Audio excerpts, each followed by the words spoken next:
Welcome to the Aligned Sacred Alchemy podcast. I'm Raspreet Sagu, and I teach you how to manifest in a way that actually works for you and leads you to your soul's path and purpose by creating your own customized manifesting framework without the believe it and achieve it or think positive and vibe high mindset stuff that doesn't really take into account your lived experiences. If you're a conscious creator and ready to live your wildest dreams, instead of just fantasizing about them or trying to manifest them, then listen on as I bring spiritual principles to life through grounded experiences and real life situations, so you can be in a state of receiving and courageously manifest in and on purpose. Hello and welcome to another episode where we're going to be talking about how to tap into your creative flow so you can manifest more effectively. Now, if you've been in my world for a while, you'll probably already know that I regularly tend to interchange the words creating and manifesting. And there is a method behind the madness. There is a reason behind why I do this, and the reason is actually very intentional. Because everything is energy, and energy is everything. And that includes language. So what I'm about to share with you here today, it's deep, it's complex, and my hope is that by the end of this episode, you're going to feel a full body sense of relief. You're going to be able to give yourself the permission to construct a brand new way of manifesting or creating change that is actually in alignment with your specific creative flow, as you learn to recognize what that even is and how to connect with it for more efficiency and effectiveness in calling in your desires. Now, this is a topic so close to my heart, and it has radically changed the way that I approach manifesting. And I hope that it does the same for you. Now, this is the really juicy stuff that they don't teach you about manifestation in the mainstream. It's actually really super useful to know, especially if you're a person of color, because people of color generally have a whole different set of things to contend with when they're intentionally creating any kind of change in their lives. And so in this episode, we're going to be talking a little bit about the energy of language and how it can impact your transformation. I'll share a brief etiology of memories, how they're stored and how they can be tied in and linked in with shame, which actually deeply impacts your ability to materialize your desires or not. And we'll shift gears into talking about the difference between manifesting and creating, and why I personally prefer the latter over the former when approaching manifesting, because of the huge shift it created within me, which blew my mind and radically changed the way that I thought about manifesting in my own life. Not only how I thought about manifesting, but how I showed up in my relationships, how I showed up in my work, how I show up with clients, how I show up with my children, like every single way in real life, how it impacts you. And finally, I'm going to leave you with 3 questions that I often ask myself and my clients to help them get into their creative flow so that they can manifest more effectively. So let's get into this. A little while ago, I had a beautiful conversation with my Translate community about what I'm about to share with you in one of our recent calls, where someone brought up the fact that they get triggered by the word manifestation. Now, I want you to just pause there and feel into it and think about the word manifestation, what it means to you, whether you feel triggered by it. Just get a sense of what that is for you right now. Because this is something that I see in a lot of people, myself included. And unless you are very well versed in doing the inner work and you've arrived at a level of self-awareness, which allows you to see that it's actually something that's triggering for you, it can be really subtle, and so subtle that a lot of people miss it. Now, triggering, what do I mean by that? Triggering can mean that your nervous system starts to get activated. Your stress responses within the physiological body can be activated. So you may experience things like an increase in your heart rate. Maybe your mouth goes dry. Your breath may get shallow, or you may find yourself even holding your breath. You may get sweaty palms. You may feel anxious. You may feel like you're clenching your jaw. You may feel overwhelmed and overstimulated and get confused about exactly what you need to do next. That's where what others describe as procrastination can kick in. I personally don't like thinking of it as procrastination, but more of a nervous system response, which can bring you into fright or flight, freeze or fawn. Now, I'm not going to go into that because that's beyond the scope of what we're talking about here. But let's focus in on procrastination, which I find tends to happen when your nervous system is activated. And there's a reason why your body goes into these responses.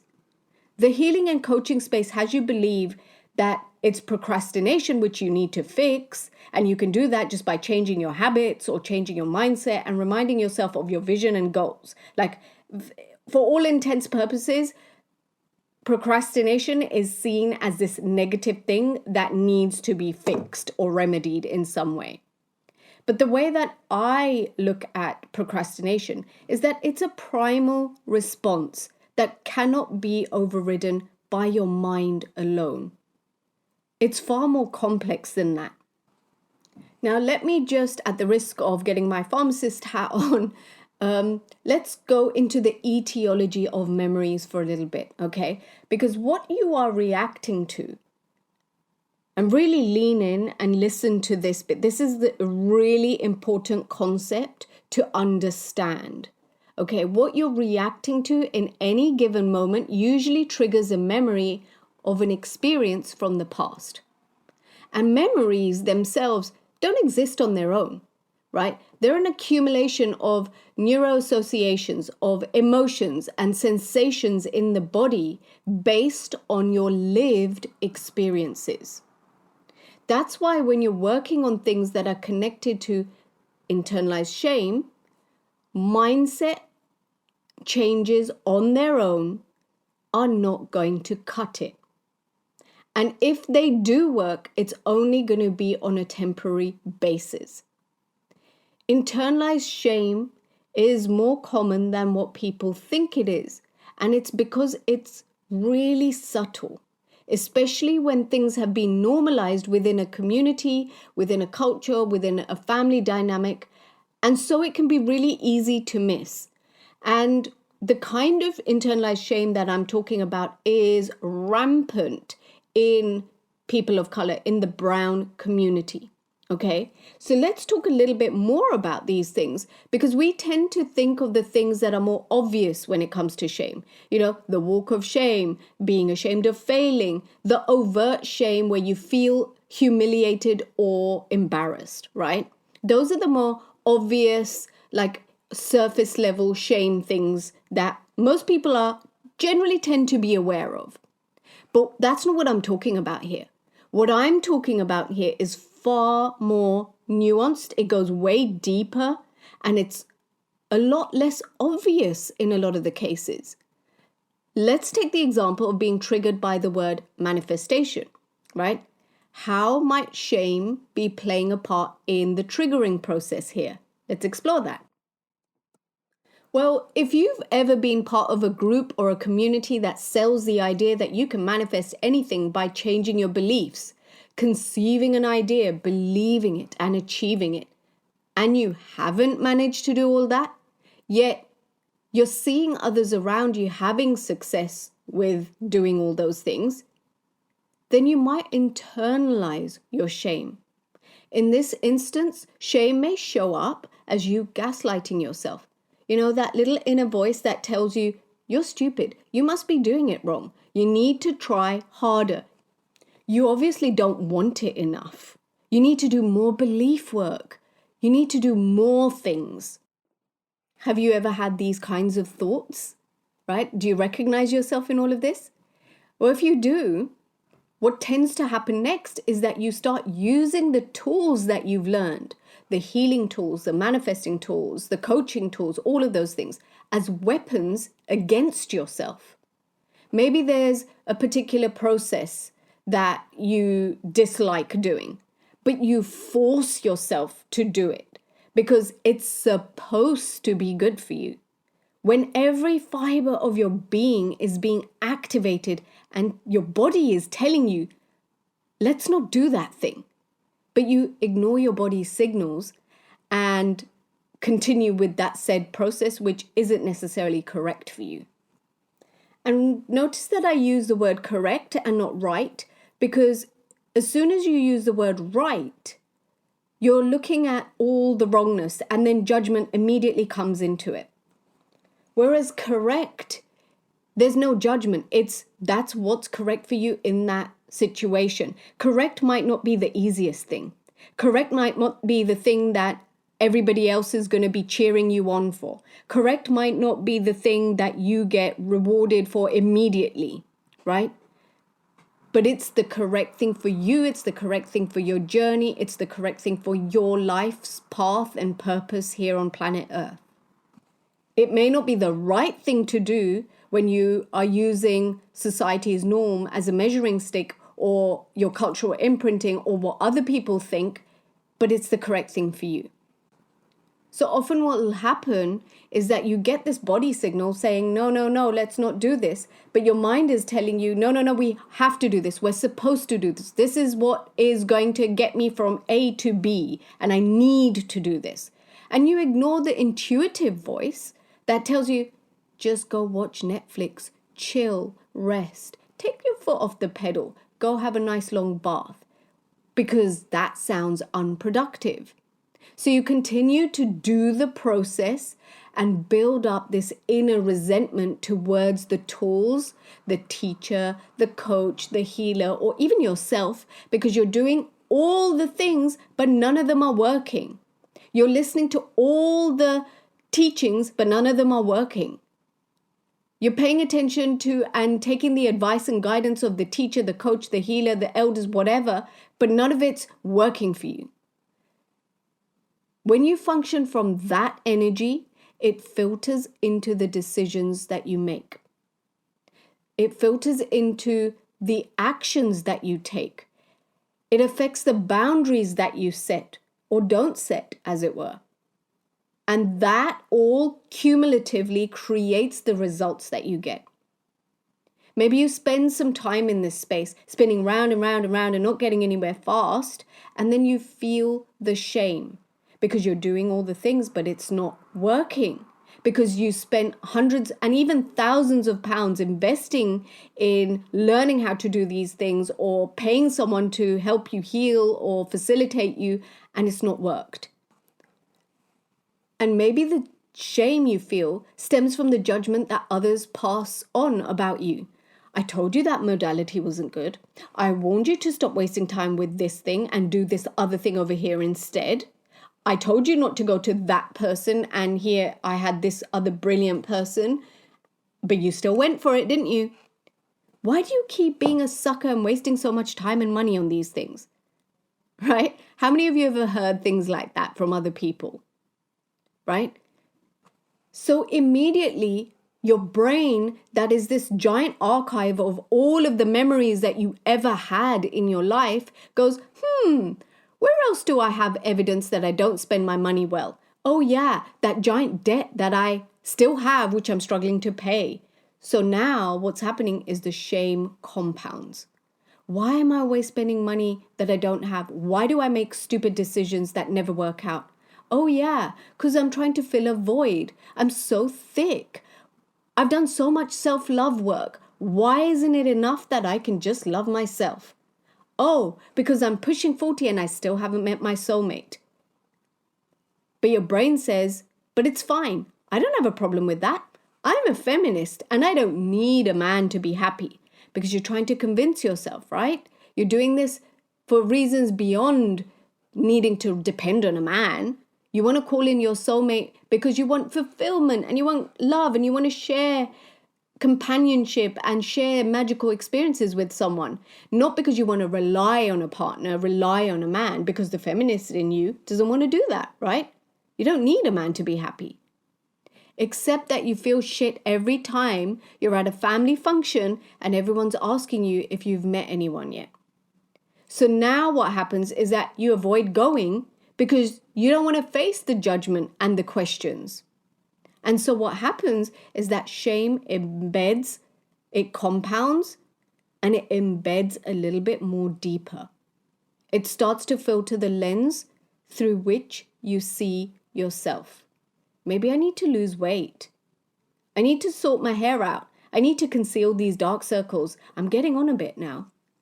So when you're on that soulmate search, and remember, this is just a silly example that I'm using, a soulmate search, but you can insert whatever, that client search or the life purpose search or manifesting your dream home or whatever that may be for you, right? Just insert your scenario into this thing. But going with the example of the soulmate search, which is what I'm going to use, when you're on that search, you start to compromise what you really desire. Maybe it's okay if the guy doesn't want kids, when really you've always wanted children. And all those thoughts about yourself influence the type of person you even consider to be a good match for you. You may find yourself shying away from the people that you have now judged as being too good for you. And you start to compromise on what you truly want and settle for less.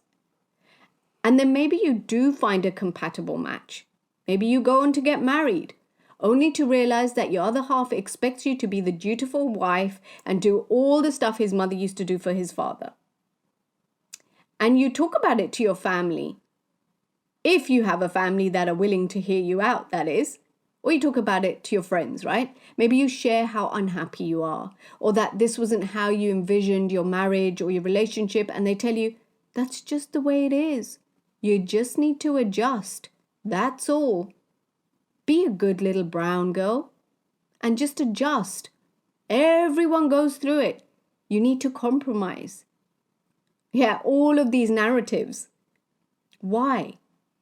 Because the alternative, divorce, couples therapy, separation, at your age, especially after it took you so long to finally have someone and find someone to marry you, is shameful. And what will everyone think if you pack it all in now? So can you see how all of this is so deep, and it literally affects the tiniest of things, the micro decisions that actually have a compounding effect on the rest of your life? And it all began with the shame from a community because you weren't manifesting right. It's ludicrous, right? And that's why I am so hell-bent on helping people understand their concealed shame and how that's actually driving them and showing up in their manifesting. It's why I don't love the word manifesting, even though I do use it a lot. I personally prefer the word creating. In fact, the way that I personally view manifesting is that it's a creative process. One in which you get to express your creative genius, your creative gifts and talents in a very intentional way to create change in your life. And in light of all of this, here's a question that I love to ask my clients when they feel like they've hit a bit of a plateau with the thing that they're trying to manifest, or they feel like their energy has dipped with that thing. Here's a question. What other creative outlet is calling to you, aside from creating your desired life? Here's the thing. Creativity wishes to be expressed. The energy wishes to move through you and become physical form. If you think of your desires as the spark of energy, that energy has tapped you on the shoulder because it recognizes that you have all the equipment to allow it to be fully manifest and materialize in physical form. Part of the process I actually teach in my Translate community is to find your specific creative outlets. Part of what I share in my life purpose readings are your potential and often hidden or very well concealed, especially from yourself, creative gifts and talents, how they can be expressed, how you can support yourself to find them and actually utilize them. These are all the things other than what you think you're good at. For me, one of my creative outlets is art. And for anyone who knows me or follows me on Instagram, you'll know this about me. And my journey with experimenting with art in my own way, using my natural gifts and talents and learning to lean into doing it purely for the joy, has opened so many doors and possibilities for me that no amount of the traditional manifesting methods I was trying ever did. Why? Because the more I create, the more energy I generate and the more energy is available for me to plug into manifesting and consciously creating what I desire.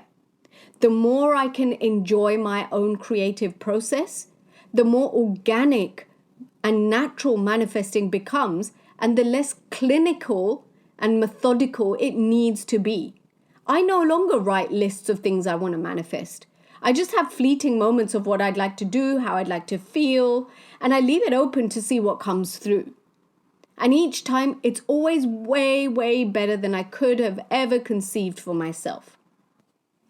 Does that mean it's always easy? No, absolutely not.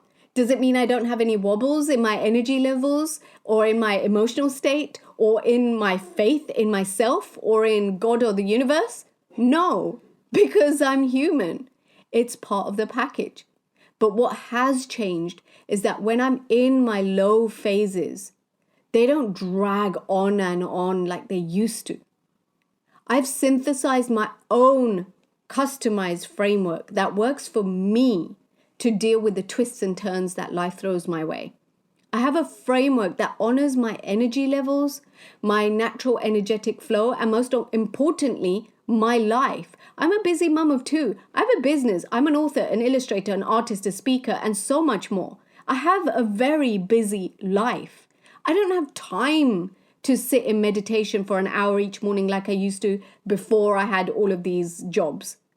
I mean, I would love to have the time to do all of this. And old me would have gaslit myself and said, well, if you want it bad enough, you'll make time. And whilst that's true, if I physically cannot, and I know I can't, then that's not actually a helpful way of pep talking myself, right? When you have these kind of narratives in your head, what it's doing is it's adding to the shame. For me personally, I'd rather have an extra hour in bed because I know in my life, my baby doesn't sleep through the night. And guess who's up at all hours of the day and night trying to settle him? It's me. So if I finally get a couple of hours in the early hours of the morning before school run duties start for my other child, I'm going to honor that.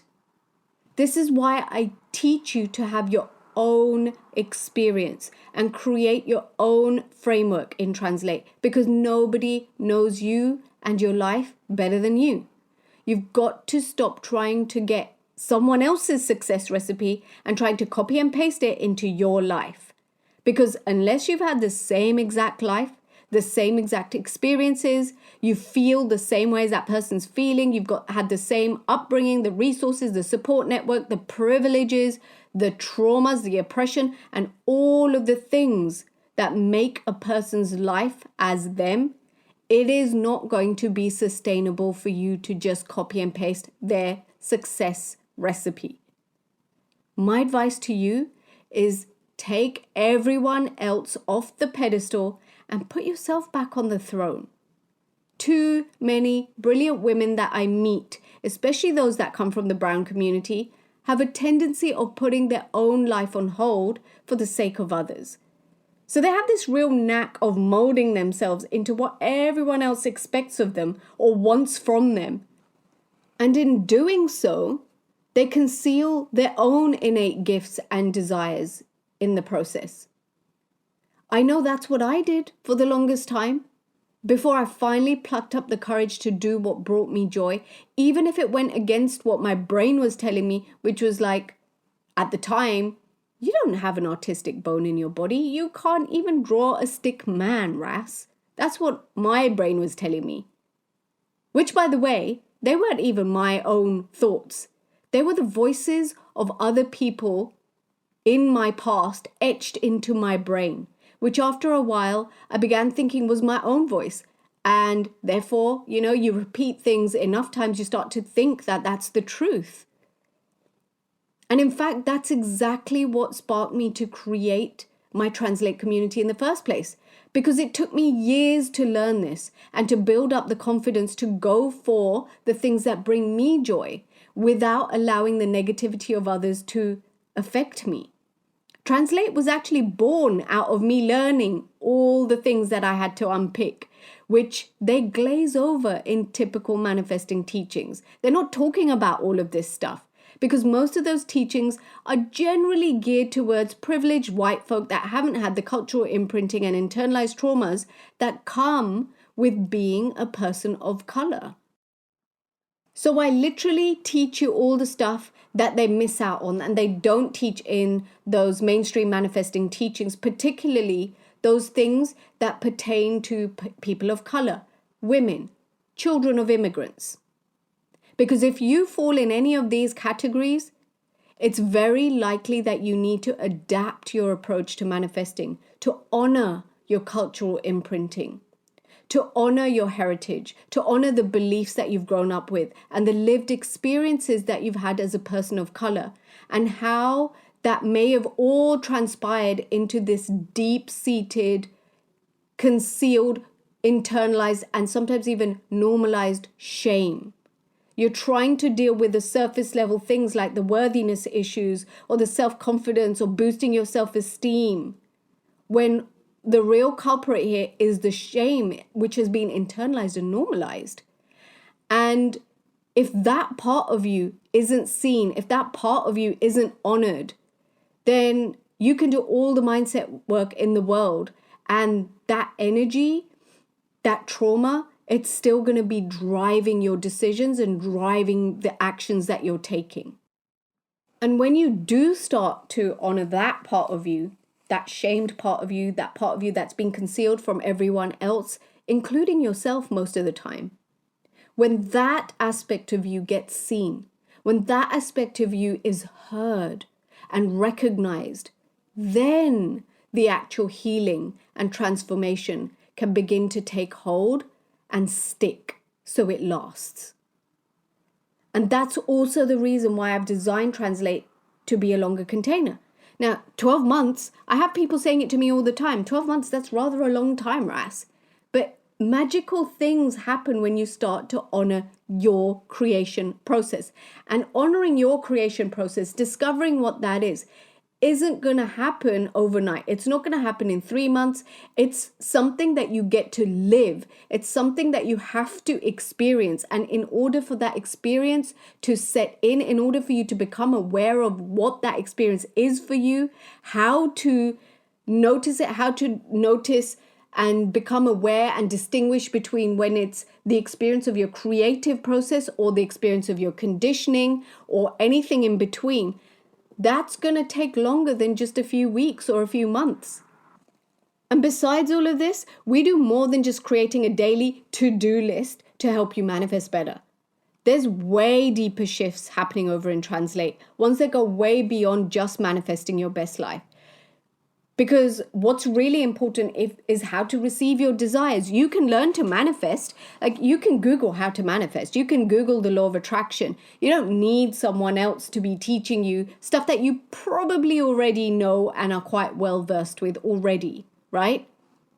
But here's the other part that they're not teaching you about manifesting. It's also about receiving and your capacity to receive.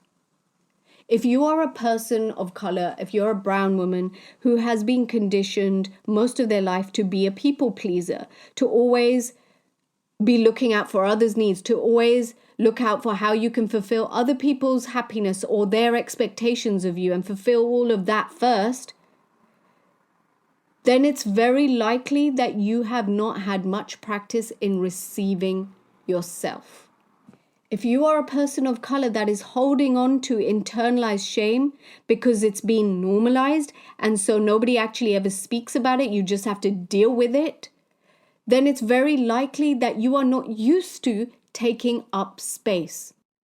And that is why I get so excited about teaching my community and Translate on how to actually take up space and create time for things that are actually important to you, like your own needs and desires, to uncouple from the people-pleasing traits that I see so often in so many brown women, spending their life and their energy and their creative life force trying to fulfill the needs and manifest for others, right? So they have nothing left for themselves. And one of the most beautiful side effects of starting to show up, take up space, uncouple from people pleasing, uncouple and deconstruct the internalized shame, is that you start to get clear on what it is that you actually desire. Not what other people want for you in your life, or what other people think is good for you, or what society thinks is good for you, but actually what your true desires are. And as you start shedding all the stuff, all the expectations, all the places where people have projected what they need from you or what they expect from you, as all of that starts to dissolve, that white noise around you starts to silence, then magical things happen. Things like your intuition starts to become super clear. You naturally start discovering and deepening your unique gifts. And as you start to get clear on your desires, those are like the breadcrumb trails towards your life's path and purpose. So as you start to actualize those little desires, however big or small that they are, you are literally led towards your life's purpose, and it starts to become crystal clear what you're here to do, how you fit into this web of humanity. And that is the work that I love doing in that Translate community. It is so beautiful to witness when people actually get what they're here for, when they understand their value. And that value is no longer a mindset thing, it's an intrinsic thing that you feel in your body. It's something that gets to show up whether you are doing the school run in the morning, or whether you're asking your partner for some support, or whether you are on a date to find your soulmate, or whether you're at the workplace, or whether you're meeting with your clients. Like, it gets to show up through all of your life. So if you've loved this episode, if you've been intrigued by all the things that I'm talking about, and you're ready to start creating your life consciously and operating from the energy of joy and loving the process, and you're ready to learn how to construct your own customized framework, like you're thinking, but how do I do all of that? Like, I would love to do that, but how do I do that? How do I actually tap into my own creative life flow and talents and gifts? Because right now, all my brain is thinking that I'm not really a creative person. And remember, if you are thinking that, I was saying the exact same thing just a couple of years ago, no more than 2 years ago, I was saying that. And now look at me, all right? If you connect with everything that I've just said, you're going to love Translate. So just join, okay? Save yourself the time and the bother and join. I will leave the link in the show notes. If it feels aligned, I would love to see you there. We're all creative, okay? So if your brain is trying to tell you that you're not a creative person, or that somebody else is better than you, or that you just don't have that gift or that talent, we are all creative. Let me just bust that myth for you. We each have a very unique way of expressing our creativity. And if you're ready to discover your hidden gifts and talents and use them to fuel the change that you're calling into your life, especially if you're a person of color, then I would love to see you inside Translate. It's going to be exactly correct for you. And even if you don't join, or it's not the right time, or whatever your reason for not joining is, I hope that you have taken away something special and valuable from this episode. I hope that you have felt some form of relief or understanding or a deeper awareness around your own manifesting framework. And I'd love to leave you with a couple of things to contemplate on, to reflect on, to connect even more deeply with your own creative life force. All right? Here are the questions, my go-to questions that I love to ask. Number 1, what other creative outlet is calling to you right now in this season of your life? What other creative outlet is calling to you right now in this season of your life? Number 2, where are you concealing your gifts, even from yourself? Where are you concealing your gifts, even from yourself? And number 3, where are you minimizing what you are truly capable of? Where are you minimizing what you are truly capable of? And if you can find some time in your diary to sit down and really reflect on these questions and become aware of whatever comes up for you, I promise you, you're going to start to see where you might be holding on to that internalized shame. You're going to start to discover what your creative outlets are. And once you do that, take it a step further than that. Actually act on it. If you get the sense that a creative outlet that's calling you right now is singing, start singing, right? You don't have to be perfect. You don't have to be good. You don't have to be a professional. You just start doing it. Give yourself permission to do it and do the thing. Wherever you're concealing your own gifts from yourself will start to show you where you are shrinking yourself and minimizing yourself because of that internalized shame, right? Where you start to diminish what you're truly capable of, it might be the compounded shame that you've had along the way. So these are really powerful questions. I'm going to leave you with them and invite you to really deeply reflect on these. And if it feels good to you, I would love to hear from you. Share your insights, share your awarenesses. Let's have a conversation about this. You know where to find me. I'm either on Instagram, hanging out there, or you can join the email list and we can have deeper conversations over in that community. And of course, you can join my Translate community where we can get much, much deeper on this, and you get my eyeballs on your framework and my assistance and guidance and all the tools, resources, and magic that we have available there for you to design and construct your own framework. With that, that's all for now. Give those things some food for thought, and I'll see you next time. As always, happy creating. If you'd like a regular dose of magic and tips on how to create alignment in your energy through embodied wisdom and using spiritual laws and mindset work to make the intangible energetic shifts and translate them into tangible shifts in a way that supports how you're uniquely wired to manifest, get onto my email community.